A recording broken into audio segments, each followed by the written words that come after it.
Assalamualaikum warahmatullahi wabarakatuh. A'udzu billahi minasyaitonir rajim. Bismillahirrahmanirrahim. Fihi ayatum bayyinatum maqamu Ibrahim wa ma dakhalahu kana amina. Shadaqallahul azim wa manahu wallahu alam bil murad. Senang rasanya setiap hari saya bisa menjumpai seluruh sahabat subscriber Rahmatul Ummah maupun Ikhwanul Muslimin Muslimat melalui tayangan video. Mudah-mudahan channel ini bisa mendapatkan dukungan dari segenap Ikhwanul Muslimin Muslimat di mana saja berada. Mudah-mudahan tausiah-tausiah yang saya tayangkan dari channel ini besar manfaatnya karena bersumber dari kitab-kitab salafi atau karangan ulama-ulama yang terdahulu. Mudah-mudahan hidup kita dijadikan oleh Allah Subhanahu wa taala hayatan thayyibah, hidup yang penuh dengan kesejahteraan, meninggal dunia dalam keadaan husnul khotimah. Tausiah kali ini saya akan membahas mengapa negara Mekah dijadikan kota yang aman.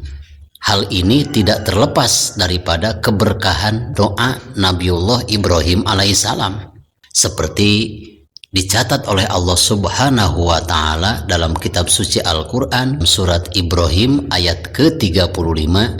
Nabi Ibrahim berdoa, Rabbij'al hadzal balada amina. Kata Nabi Ibrahim, ya Allah, jadikanlah kota Mekah ini kota yang aman. Sehingga sampai sekarang kota Mekah adalah kota teraman. Selain daripada itu, beruntunglah bagi orang yang melaksanakan ibadah haji ataupun umroh meninggal dunia di Mekah ataupun di Madinah, karena mereka akan dijamin keselamatannya nanti di hari kiamat. Hal ini dijelaskan oleh salah satu sabda hadis baginda Rasulullah Shallallahu Alaihi Wasallam, man mata fi ahadil haramain yub'asu yaumal qiyamati amina. Barang siapa yang meninggal dunia di Mekah maupun di Madinah ketika melaksanakan ibadah haji ataupun umroh, maka di hari kiamat akan dibangkitkan oleh Allah dari kuburnya dengan keadaan selamat.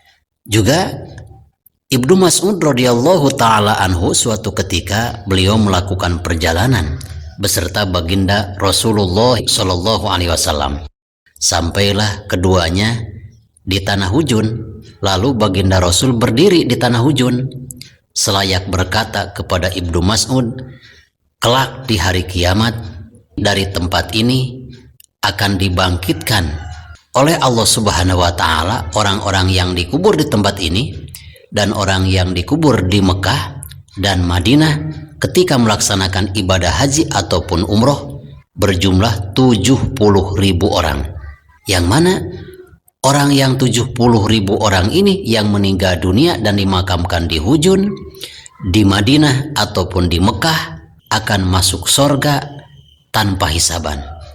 Juga keuntungannya, selain daripada itu, wajah-wajahnya bersinar laksana sinar bulan purnama. Juga satu daripada mereka bisa memberikan pertolongan syafaat di hari kiamat untuk 70.000 orang lain yang berhak memasuki neraka.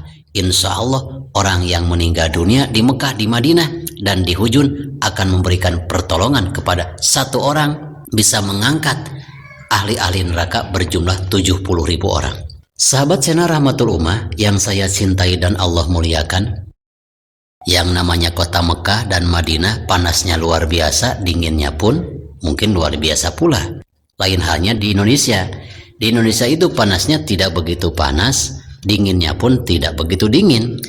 Ketika melaksanakan ibadah haji dan umroh bisa menahan panas dan bersabar ketika mengalami kepanasan. Hal ini akan diberikan pahala oleh Allah Subhanahu wa taala, akan dijauhkan dirinya dengan api neraka. Qala Nabiyyu sallallahu alaihi wasallam, man sabaro ala harri makkata sa'atan min naharin taba'adat anhu jahannam masirota mi'atai amin. Barang siapa ketika melaksanakan ibadah haji ataupun umroh bisa menahan panasnya Mekah walaupun 1 jam, maka orang tersebut akan dijauhkan dan neraka sekitar jaraknya berjalan selama 200.000 tahun. Artinya kalau kita berjalan dari Indonesia jalan kaki sampai kemanakah kita kalau menempuh jarak sampai 200.000 tahun? Mungkin bisa antar benua.